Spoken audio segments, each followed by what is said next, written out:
Halo, jumpa lagi dengan saya di channel Seniman Teknik. Kali ini saya akan membahas tentang desain lubang buang. Desain lubang buang pada motor balap. Mungkin kita sudah sering dengar ada lubang buang yang berjenis D tipe. Pernah dengar nggak? Lubang buang jenis D tipe. Nah, D tipe itu yang bentuknya di sini disisakan lurus di salah satu sisinya sehingga sekilas menyerupai huruf D.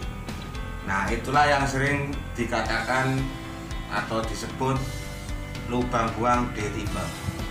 Nah, kebetulan ini adalah silinder head dari Jupiter Z1 MP4 yang mana kebetulan juga ini saya desain bulat, tidak memakai D tipe. Nah, mengapa saya desain seperti ini? Nanti akan saya jelaskan.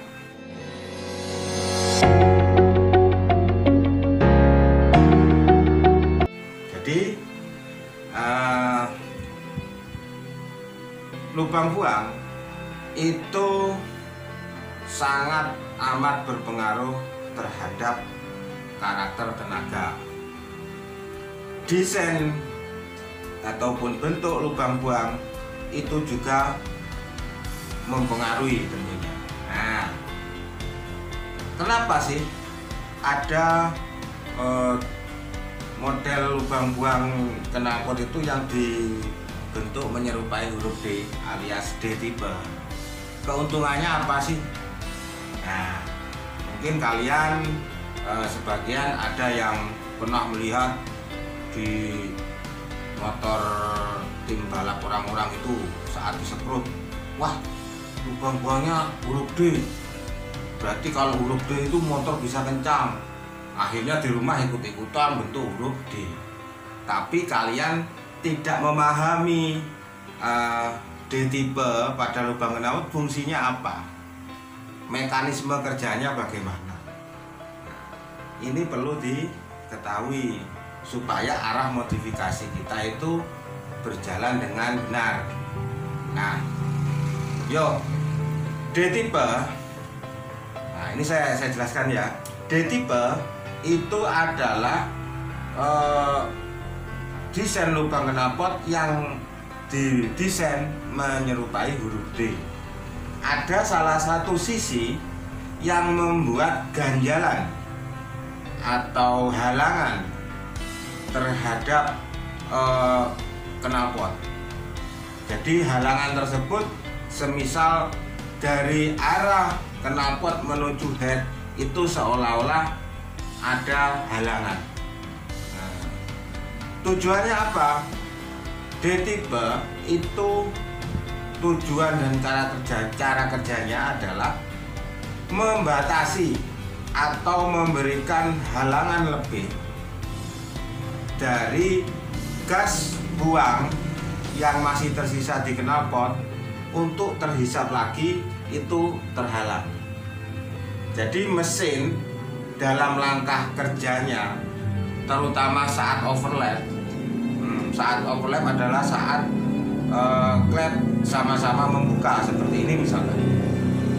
Ketika overlap seperti ini piston berada di TMA.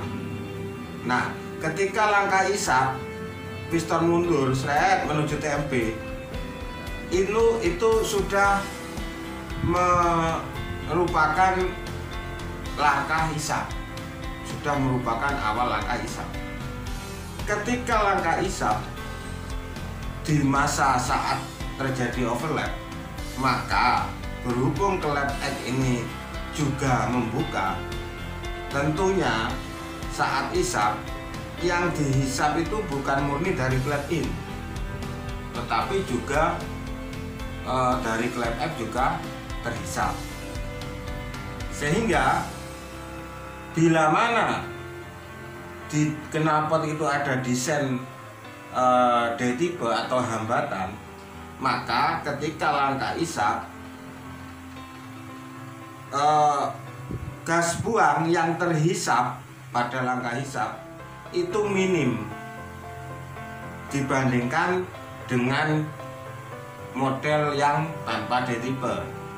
Mengapa? Ya karena tadi terhalangi oleh D tipenya tadi, sehingga waktu proses isap, isapan kevakuman di silinder yang ditarik dari lubang knalpot, dari sisa gas buang yang berada di knalpot itu terhalang oleh D tipe. Akibatnya apa? Akibatnya kevakuman lebih mengutamakan menghisap dari klep in. Nah, itulah salah satu fungsi dan tujuan didesainnya bentuk knalpot D tipe. Jadi untuk menghalangi gas balik atau isapan dari lubang exhaust itu terhalangi. Nah, fungsi positifnya apa? Fungsi positifnya adalah saat langkah isap dari piston gerak dari TMA menuju TMP, langkah isap, berhubung ada hambatan di lubang buang sehingga isapan tersebut akan terfokus dan dominan menghisap dari klep in. Sehingga di saat RPM rendah, yang mana kevakuman masih rendah, ya kan, ketika RPM 2000 atau 2000 sampai 4000 itu termasuk RPM rendah. Di situ kevakuman belum maksimal, sehingga bila mana terjadi langkah isap saat overlap akan menghisap dari kedua klep in dan egg ini. Namun manakala di sini ada hambatan, isapan yang lemah itu akan menjadi kuat di in. Manakala egg ada hambatan, itu menguntungkan saat hisapan, maka akan fokus hisapan di porting in ini akan kuat. Nah, ketika di RPM rendah hisapan kuat, maka tenaga motor di putaran bawah itu terasa responsif. Jadi dengan kata lain, adanya halangan pada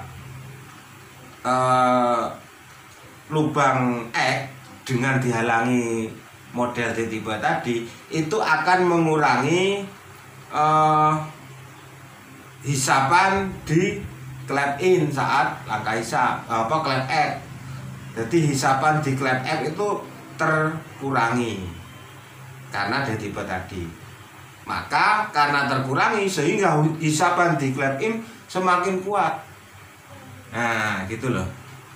Itu akan membantu di putaran bawah. Sudah paham kira-kira? Nah, jadi karena fokus isapannya terhadap klep in, sehingga kevakuman di porting in ini akan cepat terkail di RPM bawah, terutama di motor yang bersistem karburator. Di sistem karburator itu bensin itu bisa naik ke nozzle melalui jarum sekep itu karena ada kevakuman. Makanya ketika RPM rendah, terutama karburator, itu kadang bawahnya kurang respon, bahkan kadang nyembur. Itu kenapa? Ya karena ini tadi, tinggi overlap ini, kemudian kevakuman yang masih minim di RPM kecil tadi itu tidak mampu untuk menghisap gas di dalam porting in ini. Nah, dengan adanya D tipe yang isapan dari egg ini terkurangi, maka akan menambah kekuatan isapan di in. Maka itu akan membantu di putaran bawah. Sebaliknya, jika model bulat biasa seperti ini, kalau ini saya desain lurus dengan pipa knalpot itu Sehingga kalau desain bulat konvensional seperti ini tidak ada nyangkutnya. Ini membuat saat langkah isap kevakuman ini menghisap di klep in dan juga klep out tanpa ada hambatan, sehingga bawahnya dari desain yang tanpa DTB ini pasti akan lebih lemot dibanding bila saya memakai DTB. Tapi mengapa saya pilih yang lemot bawah seperti ini? Ya karena aspek lain di motor racikan saya ini ada yang membuat bawahnya itu tertolong. Salah satunya ya kebetulan karena ini Jet1, dan kita tahu Jet1 itu adalah tipe long stroke.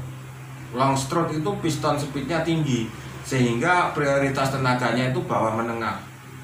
Nah, bawah menengahnya sudah didapat dari tipikal jenis mesin tadi, sehingga desain lubang buang saya nggak ngejar bawah lagi, saya malah ngejar atas dari desain lubang buang ini tanpa adanya hambatan isapan balik. Nah, tetapi kelebihannya apa kalau tidak ada hambatan isapan balik ini? Nah, kelebihannya di putaran menengah ke atas semakin enak. Mengapa? Karena seperti ini penjelasannya. Ketika RPM sudah tinggi, kevakuman di dalam mesin itu semakin tinggi pula. Jadi keperluan gas yang harus masuk itu semakin meningkat. Seiring meningkatnya keperluan gas di dalam mesin ini, pasti akan nantinya mengalami flow atau asupan yang tidak mumpuni. Jadi gas bahan bakar dan udara yang dihisap dari klep in atau intake dari throttle body atau karbu itu semakin tinggi RPM semakin tidak mumpuni. Nah, berhubung isapan pada motor itu juga ada yang terhisap dari knalpot juga, jadi manakala desainnya ini tidak ada penghambat, maka klep X ini akan menjadi intake tambahan. Nah, bahasanya intake tambahan atau suplai gas tambahan. Jadi di RPM tinggi, manakala porting in ini sudah tidak mampu menyuplai bahan bakar dan udara secara maksimal, maka dari overlap ini klep X menyumbang gas sisa tadi untuk juga terhisap. Karena di sini nggak ada hambatan, nah, sumbangan tadi bisa lancar masuk. Efeknya apa? Di RPM tinggi motor bisa lebih jalan, napas bisa lebih panjang, panjangnya panjang berisi. Oke, gimana kira-kira? Sudah paham belum? Jadi simpelnya begini, desain knalpot D tipe itu akan membantu tenaga bawah menengah, sehingga bila kalian ingin mendesain motor dengan tipikal karakter tenaga mengutamakan putaran bawah menengah, maka silahkan dibikin D tipe. Kayak di motor saya yang satunya, di motor Gestrek Jupiter 5TP. Nah, di Jupiter 5TP itu saya desain D tipe. Kenapa? Karena untuk Gestrek, kemudian karakter mesinnya itu, tipe mesinnya juga tergolong square, stroke-nya sama pistonnya itu sama, malah overbore, lebih besar pistonnya. Itu pasti kan bawahnya akan kurang, sehingga saya siasati dengan desain lubang knalpot D tipe itu pada motor Gestrek. Dan juga karena Gestrek memerlukan putaran yang kuat di bawah menengah, karena stop and go nya itu lebih ke RPM kecil kalau gestrek. Begitu juga road race. Misalkan nih road race karakter sirkuitnya itu pendek-pendek atau jokinya berat. Joki berat itu bawahnya perlu kuat motor itu. Maka didesain D-type. Jadi seperti itulah fungsi dari desain knalpot D-type. Sehingga tidak ada istilahnya lubang buang yang bagus harus D-type. Oh tidak. Lubang buang yang bagus adalah lubang buang yang sesuai dengan kebutuhan dan karakter tenaga yang kita inginkan. Jadi intinya dalam proses desain mesin, pembuatan mesin, semua itu tidak ada patokan. Semua itu terkait dengan aspek-aspek lain. Kaitannya banyak sekali, nggak bisa dikaji dengan lubang buang lantas ikut-ikutan lubang D-type atau ikut-ikutan lubang buang bulat, nggak bisa. Semuanya itu tergantung mau dibawa kemana karakter tenaga kita, karakter tenaga mesin kita mau dibikin seperti apa. Itu oke, kira-kira sampai di situ dulu kesempatan kali ini. Kira-kira ayo tulis di komentar di bawah. Kira-kira kalian perlu referensi apa tentang mesin seputaran balap. Oh iya, mungkin kalian menunggu-nunggu nih, sekarang masa pandemik sudah mulai new normal, sudah mulai ada event-event. Tetapi kalian mungkin penasaran, tim saya, tim KDRT, kenapa sih kok nggak balapan, kok nggak nongol? Mungkin penasaran, pengen tahu kegiatan kita di arena, terus bagaimana motor kita waktu di arena. Nah, kebetulan kita sebelum pandemi kemarin, kita sudah memutuskan untuk off balap. Entah pensiun, entah sekedar istirahat, saya juga belum tahu. Yang jelas kita tim KDRT untuk 2020 ini kita tidak balap. Mungkin 2021 juga belum ada agenda balap sih. Jadi mungkin kalau kalian menunggu video-video saat kita aksi di arena, ya belum ada. Cuman saya tetap mau memberikan sedikit pemahaman berdasarkan pengalaman saya selama ini tentang korek motor, tentang modifikasi mesin yang mungkin bisa kalian jadikan referensi dan bahan pembelajaran. Oke. Kayaknya sampai di situ dulu ya. Nah, jadi bantu untuk memajukan channel Seniman Teknik ini. Saya berbagi ilmu, semoga ilmu ini bisa bermanfaat. Ya setidaknya kalian yang sudah nonton video ini, hadiahi dong dengan like dan subscribe. Oke, sahabat racing, sampai jumpa dulu. Salam jos.